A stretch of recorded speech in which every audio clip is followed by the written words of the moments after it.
Hello friends, Gita એનાલિસિસમાં તમારું હાર્દિક છે. તો જોઈએ તો આપણે અહીંયા આજે શેરનું અહીંયા પોર્ટફોલિયો આપણે આજે મેં અહીંયા શેરના પોર્ટફોલિયોની આપણે આજે અહીંયા વાત કરશું.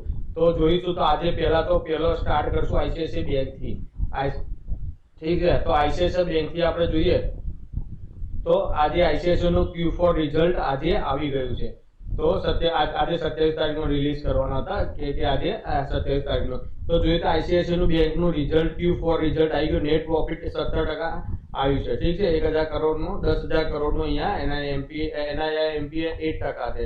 તો શેર બી આપણે ડિવિડન્ડ બી જાહેર કર્યું છે. આઈસીઆઈસીઆઈ બેંકે 10 રૂપિયા પર શેરે 10 રૂપિયા અહીંયા ડિક્લેર કર્યું છે. ઠીક છે, તો અહીંયા આઈસીઆઈસીઆઈ નું રિઝલ્ટ ડિક્લેર એમાં 10 રૂપિયાનું શેર પર શેરે 10 રૂપિયા ડિવિડન્ડ બી જાહેર કર્યું છે. તો સારી એવી મુવમેન્ટ આપણે મંડે માર્કેટમાં બી આપણને જોવા મળશે. તો આપણે અહીંયા જોઈએ તો ઓલ ટાઈમ હાઈ બાજુ આપણે અહીંયા જોઈ શકશું. ઠીક છે, તો સોમવારે માર્કેટ ઓપન થાય ગેપ અપ અને જો આ બ્રેકઆઉટ કરે 1126 ને બ્રેકઆઉટ કરે તો માર્કેટમાં આપણે ક્યાં સુધી આપણે જોઈ શકશું. ઠીક છે,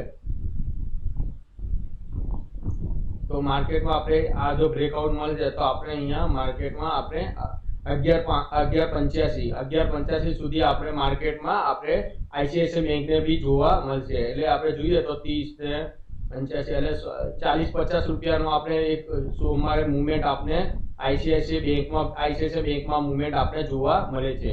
જોઈએ તો આપણે 20 એક્સપોનેન્શિયલ મૂવિંગ એવરેજની ઉપર જતી માર્કેટ.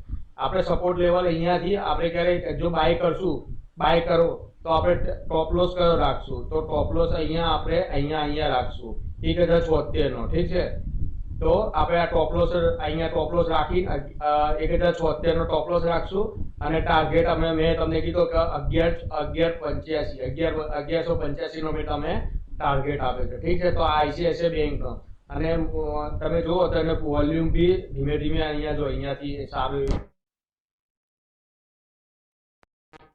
રેન્જમાં છે. ઠીક છે, તો આ રેન્જની બહાર નીકળશે તો માર્કેટમાં આપણે અહીંયા આઈસીઆઈસીઆઈ બેંક મે બી સોમવારે સારી એવી મુવમેન્ટ આપણે જોવા મળશે. ઠીક છે, અને બેંક નિફ્ટીમાં બી આઈસીઆઈસીઆઈ નો રોલ હશે ઉપર જવા માટેનો, તો આઈસીઆઈસીઆઈ બેંકને. ઠીક છે, હવે આઈઈએક્સ ઇન્ડિયન એનર્જી એક્સચેન્જ. ઠીક છે, તો ઇન્ડિયન એનર્જી એક્સચેન્જ એમાં બી સારી એવી મુવમેન્ટ આપણે જોવા મળી છે. જોઈએ તો છેલ્લે આપણે કઈ તારીખથી 19 એપ્રિલથી માર્કેટમાં ધીમે માર્કેટમાં ઉપર જઈ રહ્યું છે.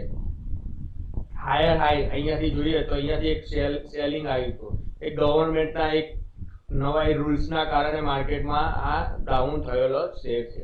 ઠીક છે, તો આપણે આને બાય કરીએ તો આ શેર એક હાયર હાઈ બનાવી રહ્યું છે. ઠીક છે, તો અહીંયાથી પાછું અહીંયા આ લેવલ સુધી આપણે આ જોઈ શકશું. ઠીક છે, તો આપણે 150 આવે તો ફરીથી આ સપોર્ટ લઈને માર્કેટમાં એક અહીંયાથી રેન્જ અહીંયાથી પાછું માર્કેટમાં અહીંયા નીચે આવે તો એક અહીંયાથી આ સપોર્ટ લેવલ લઈ આનો સપોર્ટ લઈ માર્કેટ અહીંયાથી 150 અહીંયાની મુવમેન્ટ 150 નું આપણે 150 ની સપોર્ટ લઈ માર્કેટ ઉપર જઈએ એટલે 100 આપણે ગણવા જઈએ તો 173 ના આપણે સપોર્ટ લેવલ આપણે અહીંયા 173 આપણે જોવા મળી શકે છે. ઠીક છે, તો આ ઇન્ડિયન એક્સચેન્જ એનર્જીનો સ્ટોકની વાત કરી છે અહીંયા. ઠીક છે, તો 173 ને બ્રેક કરે તો માર્કેટમાં આપણે સારી એવી મુવમેન્ટ બી આપણે અહીંયા જોઈએ તો 190 સુધી માર્કેટમાં આપણે જોવા મળી શકે છે. ઠીક છે, તો ઇન્ડિયન એક્સચેન્જ છે. પછી ઇન્ડિયન એક્સચેન્જ પછી આપણે જોઈએ તો પ્રાંજ ઇન્ડસ્ટ્રીમાં બી આપણે સારી એવી મુવમેન્ટ પણ આપણે ધીમે ધીમે ઉપર જઈ રહ્યા છે. ઠીક છે, જઈએ તો અહીંયા જુઓ તો અહીંયાથી માર્કેટ અહીંયા એક કપ પેટર્ન બનાવી, કપ પેટર્ન ને અહીંયા આવ્યું કપ પેટર્ન ને એક બ્રેકઆઉટ આપ્યું. ઠીક છે, તો અહીંયા આ જો એક આ ટ્રેડ લાઈન છે. ઠીક છે, તો ટ્રેડ લાઈન ને બ્રેકઆઉટ આપી માર્કેટમાં ઉપર જઈ રહી છે. ઠીક છે, તો અહીંયા બી જુઓ તો એક હાયર જો અહીંયા સપોર્ટ લઈ માર્કેટે પાછું અહીંયાથી થોડું નીચે માર્કેટ ઉપર થોડું ડાઉન પાછું અહીંયા થોડું અહીંયા હોલ્ડ કર્યું માર્કેટ ધીમે માર્કેટ અહીંયા જઈ શકે છે. ઠીક છે, તો આપણે અહીંયા સુધી માર્કેટમાં આપણે અહીંયા જોઈ શકીએ છીએ. ઠીક છે, અહીંયા સુધી 575 મે બી આપણે મેના ફર્સ્ટ વીકમાં બી આપણે અહીંયા સુધી માર્કેટ તો આપણે 575 સુધી આપણે જોઈ શકશું. ઠીક છે, મેના ફર્સ્ટ વીક કે સેકન્ડ વીકમાં આપણે અહીંયા માર્કેટમાં જો એ બ્રેકઆઉટ કરે 575 તો પછી 600 સુધી તો મે બી 600 સુધી આપણે જોઈ શકશું. ઠીક છે, પ્રાંજ ઇન્ડસ્ટ્રી. ઠીક છે, પછી ટાટા પાવર. તો ટાટા પાવર જો ગવર્મેન્ટનો ફર્સ્ટ ટાટા પાવર ઉપર પાવર સેક્ટર ઉપર વધારે ફોકસ છે, એટલે મે બી આપણે આને પોર્ટફોલિયોમાં ધીમે ધીમે એડ કરશું તો ફ્યુચરમાં બી આપણે ટાટા પાવર સારું એવું રિટર્ન આપણે સારું રિટર્ન આપણે આપી શકે છે. તો આપણે ટાટા પાવરમાંથી જોઈએ તો માર્કેટમાં ધીમે જો 20 મૂવી એક્સપ્લેનેશન મૂવીની સપોર્ટ લઈ માર્કેટમાં અહીંયા 50 ની એક્સપ્લેનેશન મૂવીની સપોર્ટ લઈ માર્કેટ ઉપર ગઈ રહી છે. એટલે માર્કેટમાં અહીંયા સારી અત્યારે માર્કેટ ટાટા પાવરમાં સારી એવી અહીંયા મુવમેન્ટ જોવા મળી શકે. જો ટાટા પાવરમાં આ રેન્જ બ્રેક કરે 440 નો તો આપણે 550 સુધી 100 રૂપિયાની આપણે મુવમેન્ટ જોવા મળી છે. પણ 6 મહિના સુધી આપણે વેટ કરવાની છે. 6 મહિના બી મે બી 3 મહિના બી આપણે અહીંયાથી 550 સુધી જઈ શકીએ છીએ. એટલે આપણે જોઈએ તો એક ટાટા પાવર છે. ઠીક છે, તો ટાટા પાવરમાં બી આપણે અહીંયા જોઈએ તો એ અહીંયાથી RSIમાં બી 60 અપ છે 1 ડેમાં. તો સારી એવી મુવમેન્ટ ટાટા પાવરમાં બી આપણે જોવા મળી છે. ટાટા પાવર. ઠીક છે, ટાટા પાવર પછી જીઓ ફાઇનાન્સ.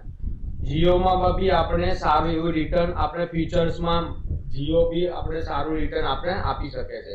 જીઓમાં બી જ્યાં સુધી 400 નું લેવલ બ્રેક નહીં કરે તો 440 નો આપણે એટલે અહીંયા જોઈએ તો આપણે અહીંયા 390 નો અહીંયા 390 નું અહીંયા આપણે એક લેવલ છે. તો અહીંયાથી થોડું તો અહીંયાથી માર્કેટ જો 20 મૂવિંગ એવરેજને ટચ કરવા આવે માર્કેટમાં. ઠીક છે, અહીંયાથી માર્કેટ નીચે આવે તો 20 મૂવીને સપોર્ટ લઈ માર્કેટ પાછું અહીંયાથી બ્રેકઆઉટ કરે તો આપણે 440 સુધી બી આપણે જોવા મળી શકે છે. ઠીક છે, અહીંયાથી 20 મૂવી એક્સપ્લેનેશન મૂવીને સપોર્ટ લઈ માર્કેટ ઉપર જઈ રહ્યું છે. જો બી અહીંયાથી જો બ્રેક કરે તો સેકન્ડ અહીંયા બી આપણે એક આ ટોપ લોસ રાખવાનો છે. કયો ટોપ લોસ રાખવાનો છે? ઠીક છે, તો આપણે આ ટોપ લોસ રાખશું 550 આ 350 નો આપણે ટોપ લોસ રાખશું. ઠીક છે, તો એ અહીંયા સેકન્ડ સપોર્ટ અહીંયા સપોર્ટ છે. જો અહીંયાથી આવે તો આપણે અહીંયાથી નાની થોડોક અહીંયાથી આપણે અહીંયા થોડીક અહીંયાથી આપણે ક્વોન્ટિટી અહીંયાથી ઉઠાવવાનું કામ કરશું. ઠીક છે, જો બ્રેકઆઉટ કરે તો અહીંયાથી આપણે થોડી ક્વોન્ટિટી અહીંયા આવે, નીચે ડાઉન આવે તો થોડી ક્વોન્ટિટી અહીંયાથી લઈશું, થોડુંક ડાઉન આવે તો ક્વોન્ટિટી અહીંયાથી અને પછી અહીંયાથી આ લોંગ ટર્મ માટે સારો એવી શેર અહીંયા આપણે જીઓ ફાઇનાન્સ જોવા મળી રહ્યો છે. ઠીક છે, તો જીઓ પછી આપણે રેલવે ફાઇનાન્સમાં બી આપણે સારું એવું રિટર્ન જોઈ શકીએ છીએ. તો રેલવે ફાઇનાન્સ આપણે અહીંયાથી જોઈએ તો માર્કેટમાં અહીંયાથી જો તો ગવર્મેન્ટે રેલવેમાં સારું એવી ફોકસ આપવાનું કામ કર્યું ત્યારે સારી એવી મુવમેન્ટ એટલે ત્યાંથી રેલવેમાં સારી એવી આપણે રિટર્ન અને રેલવે ફાઇનાન્સ અહીંયાથી લોકો રેલવેમાં મીન્સ રેલવેમાં ફાઇનાન્સનું કામ કરે છે. મીન્સ ફાઇનાન્સ એટલે ઇન્વેસ્ટ કરે છે. ઠીક છે, તો IIFC ઇન્વેસ્ટ કરે રેલવેમાં ફાઇનાન્સ. તો અહીંયાથી આપણે જોઈએ તો આ એક રેન્જ હતી, એ રેન્જને બ્રેકઆઉટ કરી માર્કેટ વન વે 195 સુધી ગયો. પછી ધીમે માર્કેટમાં નીચે આવ્યું, પાછું ઉપર ગયું, પાછું નીચે, પાછું અહીંયાથી આપણે 200 નું લેવલ બી આપણે જોવા મળી શકે છે.